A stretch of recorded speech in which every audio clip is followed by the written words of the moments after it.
कहानी की शुरुआत होती है और हम एक रेस ट्रैक के उस रूम को देखते हैं जहाँ पे सारा पैसा रखा जाता है। वहीं पे आज पार्कर और उसकी टीम रॉबरी के लिए आए होते हैं।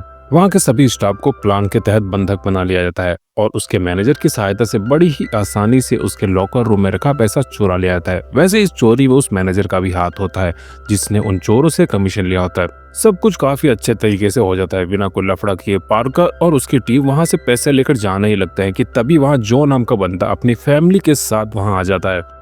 दरअसल आज वो ऑफिस लेट आया होता है और बाहर से इन चोरों की कार देखकर समझ जाता है कि अंदर चोरी चल रही है। वैसे तरीके से तो उसे पुलिस को इन्फॉर्म करना चाहिए था, पर उसे एक आइडिया आता है कि क्यों ना उन चोरों से चोरी का पैसा चुराया जाए। और यही सोचकर जैसे ही पार्कर और उसके लोग ऑफिस से बाहर आते हैं, जो उन पर अंधाधुंध फायरिंग करने लगता है, जिसमें एक चोर को गोली लगने से वहीं पे मौत हो जाती है, जो उसके हाथ से पैसे का बैग लेकर अपनी कार में बैठ वहां से भाग जाता है। जिसके जवाब में पार्कर जो की कार पर अंधाधुंध फायरिंग करने लगता है, जो घबराहट में कार लेकर हॉर्स ट्रैक में घुस जाता है जहाँ पर ट्रैकिंग चालू होती है। घोड़ों से बचने के चक्कर में जो की कार डिसबैलेंस हो जाती है और जब तक जो उस ट्रैक से भाग पाता, पार्कर वहां आ जाता है और जो के ज्यादा शाणिक बनने की वजह से मारा जाता है। पार्कर कुछ पैसे जो की वाइफ को देकर अपनी टीम के साथ बेस पर आ जाता है और बेस पे आने के बाद पता चलता है कि वहां गोलीबारी में पार्कर के खास दोस्त फिली को भी एक गोली लगी थी, पर वो ठीक होता है क्योंकि गोली बस छूकर निकल गई थी। जेन को डॉक्टरी का काम थोड़ा बहुत मालूम था, सो वो फिली की मरहम पट्टी करने के बाद फ्रेश होने के लिए जैसे ही वो अपने कपड़े खोलने लगती है, तभी कहानी में ट्विस्ट आ जाता है। जेन अपने कपड़े में छिपाए पिस्टल से वहां पे मौजूद सभी लोगों को मार देती है। एक गोली पार्कर के पेट में भी लग जाती है, पर वो वहां से भागने की कोशिश में नदी में गिर जाता है और जेन पार्कर को मरा समय सारा पैसा लेकर वहां से चली जाती है।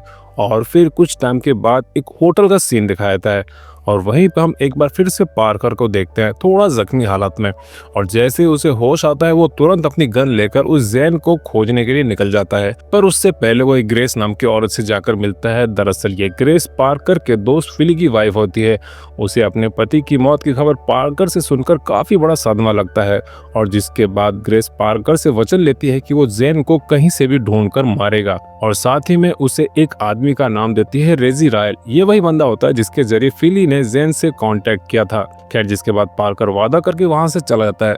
मूवी में एंट्री होती है ग्रेफिल्ड नाम के बंदे की। वैसे होती है एक ड्रामा कंपनी चलाता है, पर मेन काम उसका रॉबरी का ही होता है।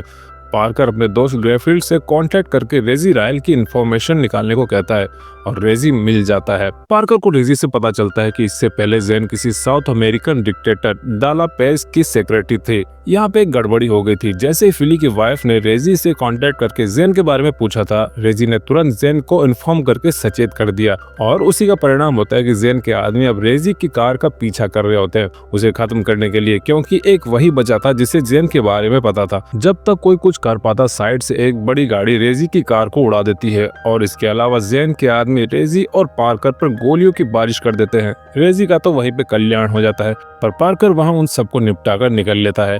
रेजी ने मरते मरते एक काम अच्छा कर दिया था, जेन का पता बताकर कि वो किसी बड़े अंडर कंस्ट्रक्शन वाली बिल्डिंग में रहती है।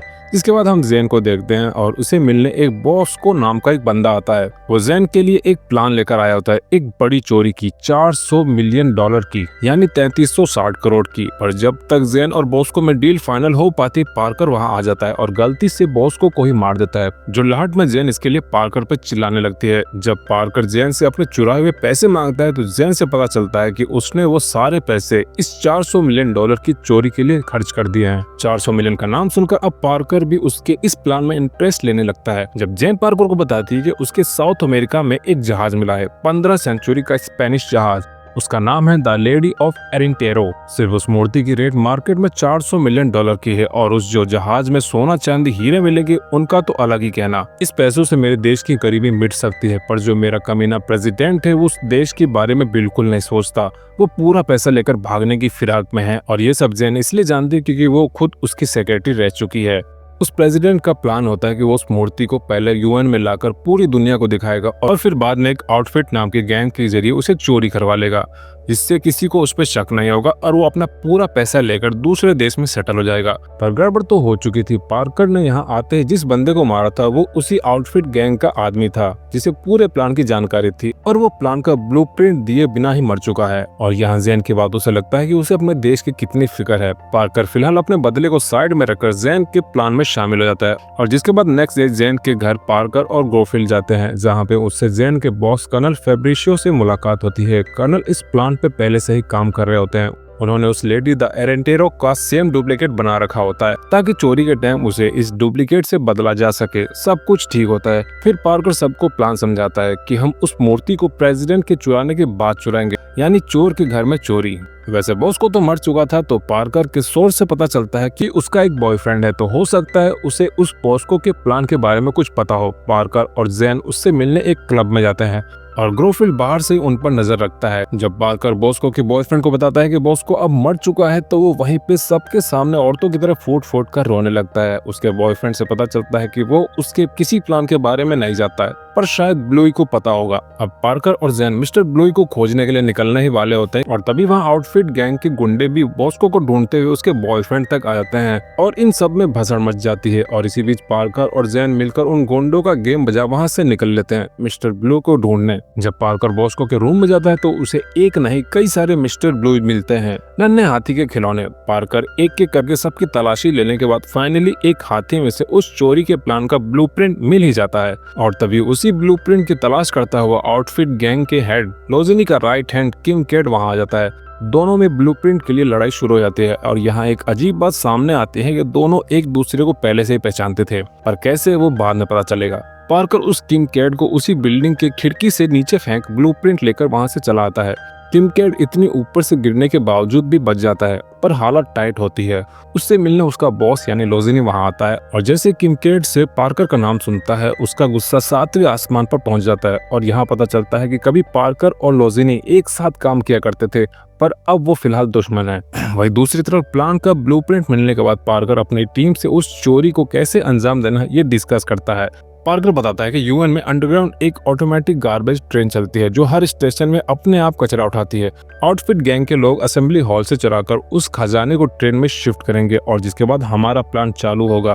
पार्कर अपने 2 मेंबर बेंडा और उसके हस्बैंड को बताता है कि तुम्हें जब रात को 1 बजे नाइट शिफ्ट चेंज होगी, उसी वक्त ओरिजिनल स्टाफ को बेहोश कर उनकी आईडी लेकर ट्रेन के कंट्रोल रूम में पहुंचना है और ट्रेन की स्पीड को 60 से बढ़ाकर 100 कर देना है। और ग्रोफील्ड का काम होता है स्टेशन ट्रैक पे लगे ऑटोमेटिक सेंसर वायर को काट कर अलग करना। ये सेंसर वायर ट्रेन की स्पीड को ज्यादा होने से रोकते हैं और सब कुछ प्लान के मुताबिक होने पर ट्रेन 100 किलोमीटर प्रति घंटे की रफ्तार से होती हुई इस टर्निंग पॉइंट पे आके क्रैश हो जाएगी और फिर यहाँ पहले से मौजूद स्टैंड ट्रक में खजाने को भर उस कंटेनर को लेकर हम सब यहाँ से रवाना हो जाएंगे, जिसमें रखा है करोड़ों का सोना और हीरे। प्लान काफी परफेक्ट होता है, सो जिसके बाद सभी मेंबर रिलैक्स करने के लिए अपने अपने रूम के लिए निकल पड़ते हैं। जब पार्कर अपने रूम में घुसते हैं तो वहाँ जेन पहले से मौजूद होती है। वो पार्कर से फ्लर्ट करना चाहती है, पर पार्कर उसकी फितरत बहुत अच्छी तरीके से जानता है, पर कुछ और दोनों में हो पाता। तभी अचानक से जेन का बॉयफ्रेंड वहां आ जाता है और शक के आधार पर जेन का बॉयफ्रेंड पार्कर को वहां से किडनैप कर एक सुनसान जगह लाकर अर्धनग्न अवस्था में बांध देता है।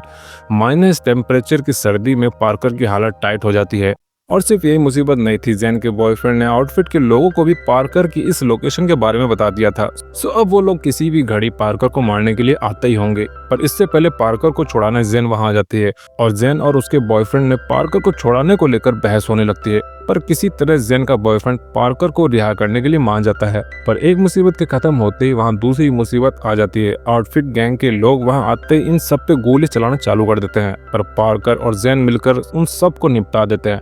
पर एक बुरी खबर होती है, इन सब में जेन का बॉयफ्रेंड मारा जाता है। खैर तभी आउटफिट के गैंग के मेंबर की जेब में एक फोन बजता है और जब पार्कर फोन उठाता है तो सामने से उसके गैंग के लीडर लोजिनी की आवाज आती है। जब वो पार्कर की आवाज सुनता है तो वो शॉक रह जाता है, पर उससे ज्यादा बड़ा झटका लोजिनी पार्कर को देता है, ये बताकर कि जो तुम कल चोरी करने वाले हो वो आज होने वाली है। पार्कर को समझ नहीं आता कि अब वो क्या करे। पार्कर तुरंत ग्रोफील्ड को फोन करता है और बाकी के सभी मेंबर को चोरी करने के लिए रेडी रहने को बोलता है, पर यहाँ तो सब पार्टी करके नशे में धुत होते हैं। खैर किसी तरह बेंडा और उसका हस्बैंड ट्रेन के कंट्रोल रूम में घुसकर ट्रेन की स्पीड को 100 किलोमीटर पे कर देते हैं। दूसरा काम होता है ग्रोफील्ड का, जिसे स्टेशन ट्रैक के सेंसर वायर को काटना था। ग्रोफील्ड को वो वायर काट देता है, पर एक दिक्कत हो जाती है, ट्रेन तय लोकेशन के टर्निंग पॉइंट पे क्रैश नहीं करती है। इसका मतलब ट्रेन की स्पीड को और बढ़ाना होगा। Next turning point 2 station second बाद होता है। ट्रेन की स्पीड को 100 से बढ़ाकर 140 कर दिया जाता है। स्टैन भी उसी रास्ते अपना ट्रक लेकर आ रहा होता है, पर ज्यादा पीने की वजह से उसे सड़क पे खड़ा ग्रोफील्ड दिखाई नहीं देता और सीधा उसको ठोकते हुए खुद भी एक्सीडेंट कर लेता है। सब कुछ उल्टा हो रहा होता है, पर गनीमत होती है कि ग्रोफील्ड को ज्यादा चोट नहीं आई होती है और ट्रेन के गुजरने से ठीक पहले वो पिस्टल से सेंसर वायर को उड़ा देता है और जिसके बाद एक बड़े धमाके के साथ ट्रेन उस टर्निंग पॉइंट पे क्रैश कर जाती है। पार्कर, ज़ेन और ग्रोफील्ड के सामने होता है 400 मिलियन का खजाना। सभी लोग खुश हो रहे होते हैं, पर ये खुशी ज्यादा देर नहीं टिकती। जब कंटेनर खोला जाता है तो उसमें से निकलते हैं सिर्फ पत्थर और जब तक पार्कर समझ पाता उसे यूएन की पुलिस चारों तरफ से घेर चुकी होती है। पर एंड टाइम पे स्टैन की वजह से सभी लोग वहां से भागने में कामयाब हो जाते हैं। पार्कर को समझ आ गया था कि लोजिनी ने उसे फंसाने के लिए ये चाल चली थी। सभी न्यूज में पार्कर और उसकी टीम के अरेस्ट वारंट की खबर आ रही होती है। पहले तो सिर्फ आउटफिट गैंग का टेंशन था, अब तो यूएन की पुलिस भी पीछे पड़ गई है। सभी लोग बुरी तरीके से फंस चुके थे और इसी फ्रस्ट्रेशन में सभी लोग आपस में झगड़ने लगते हैं। पार्कर ने अब भी हार नहीं मानी थी, सो वो किसी तरह एक बार फिर सभी को चोरी करने के लिए कन्विंस कर लेता है। पार्कर इस बार प्लान बनाता है कि अब की हम उस मूर्ति जिसका नाम the lady of Erin Tero है उसे ही चुराएंगे। ये तो पता था कि मूर्ति आउटफिट के पास है, जो कि वहां से चुराना नामुमकिन था। सो पार्कर डिसाइड करता है कि हम उस मूर्ति को उस खरीदार के पास से चुराएंगे। पर खरीदार कौन है इसकी जानकारी लेने के लिए पार्कर को एक बार फिर किम केट की याद आती है। इसके बाद पार्कर और ग्रोफील्ड पुलिस की भेस में किसी बहाने से किम केट के रूम में घुस जाते हैं। एक तो किम केट वैसे ही टूटा फूटा था, ऊपर से पार्कर के ज्यादा धमकाने की वजह से वो डर के कारण बेहोश हो जाता है। पर गनीमत होती है कि ये बात उसने अपने सेक्रेटरी को बता रखी थी। सेक्रेटरी से पता चलता है कोई फिनियस पॉल नाम का एक अमीरजादा है जो ये मूर्ति खरीदने वाला है और उसी के अकाउंट से की गई डिनर पोस्ट को ट्रैक करके पार्कर और ग्रोफील्ड उसके पास पहुंच जाता है और उसे उस रेस्तरां के पीछे के दरवाजे से किडनैप कर लेते हैं। अपनी जान के चक्कर में फिनियस पॉल सब कुछ बक देता है कि वो मूर्ति अभी आउटफिट के एक प्राइवेट वॉल्ट में रखी गई है, जिसे बहुत ही मजबूत धातु डास्टन कार्बन एलॉय से बनाया गया है और अगर इसे तुम काटने जाओ तो महीनों लग जाएंगे और अगर तुम इसे किसी तरह काट भी लेते हो तो इसके अंदर एक और लॉकर है जो सिर्फ सुबह 8 बजे ही खुलता है। पार्कर के लिए इतना काफी होता है। पार्कर ज़ेन और ग्रोफील्ड के साथ वॉल्ट के लिए निकल पड़ते हैं और स्टैन को फिनियस पे निगरानी के लिए छोड़ जाते हैं। पार्कर और ग्रोफील्ड वॉल्ट के सिक्योरिटी मैन को छकाकर अंदर घुस जाते हैं, पर इधर स्टैन सारा गुड़ गोबर कर देता है। वो फिनियस पे ध्यान रखने के बजाय दारू पीकर वहीं सो जाता है और जिसका अंजाम होता है कि फिनियस वहां से फरार होते ही सबसे पहले लोजिनी को फोन कर पार्कर के प्लान के बारे में बता देता है। वहीं उस वॉल्ट को पार्कर चंद डायनामाइट की मदद से उड़ा देता है और जब तक लोजिनी अपने गैंग के साथ आता तब तक पार्कर ग्रोफील्ड के साथ उस मूर्ति को लेकर एक विशाल ट्रक में लोड कर वहां से निकल लेता है। लोजिनी को ये सब देख यकीन नहीं होता है कि पार्कर ने कैसे इतनी हाई सिक्योरिटी वॉल्ट को चंद डायनामाइट से उड़ा दिया होता है। जिसके बाद लोजिनी भी अपने गैंग के साथ उस ट्रक का पीछा करने लगता है। सतह पर बर्फ जमी होने की वजह से ट्रक को भागने में काफी दिक्कतें हो रही होती है और एक जगह पे ज्यादा ऊंचाई चढ़ने की वजह से उस ट्रक से वो अटैच मूर्ति अलग हो जाती है और वो मूर्ति लोजिनी के हाथ लग जाती है। पार्कर का प्लान एक बार फिर फेल हो जाता है और हम देखते हैं वो मूर्ति फिनियस पॉल के पास है और वो जैसे उस मूर्ति को टच करता है उस पे लगा एक नगीना निकल आता है और जब फिनियस उस नगीने को गौर से देखता है तब पता चलता है कि ये मूर्ति तो नकली है, यानी ये वही डुप्लीकेट मूर्ति होती है जिसे कर्नल फेब्रिशियो ने इसी वक्त के लिए बनाया गया था। और तब पता चलता है कि ये सब पार्कर का ही प्लान था। उसी के प्लान के तहत स्टैन ने दारू पीने की एक्टिंग की थी जिससे फिनियस लोजिनी को इन्फॉर्म कर सके और जब तक इस duplicate the lady of Erin Tero को पाकर वो खुश रहा होगा तब तक पार्कर असली वाली मूर्ति जो अभी उसी वॉल्ट में है, बस पार्कर ने वॉल्ट के नंबर चेंज किए थे, उसे निकाल सके। इधर मूर्ति चोरी हो गई ये बात उस प्रेसिडेंट दाला पेस को भी पता चल जाती है। उसे लगता है कि लोजिनी ने उसे धोखा दिया है और जिसके बाद वो लोजिनी को मारने के लिए निकलता है। लोजिनी पूरी तरह फंस चुका था, उसके बचने का बस एक ही उपाय था, वो मूर्ति। लोजिनी को शक होता है कि हो ना हो वो मूर्ति अभी भी उसी वॉल्ट में होगी और इधर जैसे 8 बजते हैं वॉल्ट का गेट खुल जाता है जिसके अंदर होती है असली वाली the lady of Erin Tero. और जब तक पार्कर उस मूर्ति को लेकर निकल पाता लोजिनी अपने लोगों के साथ वहां आ जाता है और जैसे ही वो पार्कर को मारने वाला होता है तभी उस प्रेसिडेंट दाला पेस के लोग लोजिनी के लोग को मारने लगते हैं और अंदर पार्कर लोजिनी को बता देता है कि उसने इस मूर्ति में बम फिट कर रखे हैं। ये सुन लोजिनी पार्कर के आगे गिड़गिड़ाने लगता है पर पार्कर उस मूर्ति में फिट किए बम से उस पूरी मूर्ति को ही उड़ा देता है। बम धमाके से तो लोजिनी वैसे ही आधा मर गया था, बाकी का आधा अपनी पिस्तल से मार पार्कर अपनी टीम समेत दाला पेस के लोगों को चकमा देकर वहां से निकल आता है। पूरी टीम एक बार फिर मायूस होती है क्योंकि उनके हाथ कुछ भी नहीं आया होता है। तभी पार्कर अपनी जेब से निकालकर उन्हें डायमंड दे देता है। ये देख सभी लोग खुशी से झूम उठते हैं। दरअसल ये डायमंड पार्कर ने द लेडी ऑफ एरेंटेरो के बिखर जाने के बाद उसमें से कलेक्ट किए थे। तो फाइनली काफी पैसा आ गया था। पार्कर अपने होटल चलाता है और वहाँ पे उसे एक बार फिर जैन पहले से मौजूद मिलती है। जैन अपने और पार्कर के लिए ड्रिंक सर्व करती है। जैन इनडायरेक्टली पार्कर को प्रपोज कर देती है, पर पार्कर मना कर देता है क्योंकि उसे किसी का दिया वादा पूरा करना था। और जिसके जस्ट बाद पार्कर जैन को उसी की दी हुई ड्रिंक ऑफर करता है और जैसे ही जैन उसे पीने से हिचकती है, पार्कर उसे गोली मार देता है। दरअसल उस ड्रिंक में जैन ने अपने बचाव के लिए पहले से ही जहर मिला रखा था। खैर जैन को उसी रूम में छोड़ पार्कर को लास्ट सीन में हम फिली की वाइफ ग्रेस के साथ देखते हैं। पार्कर अपने साथ कुछ लाइट डायमंड को फिली के हिस्से के तौर पर ग्रेस को दे देता है और साथ ही ग्रेस से किया हुआ वादा भी उसने पूरा किया होता है।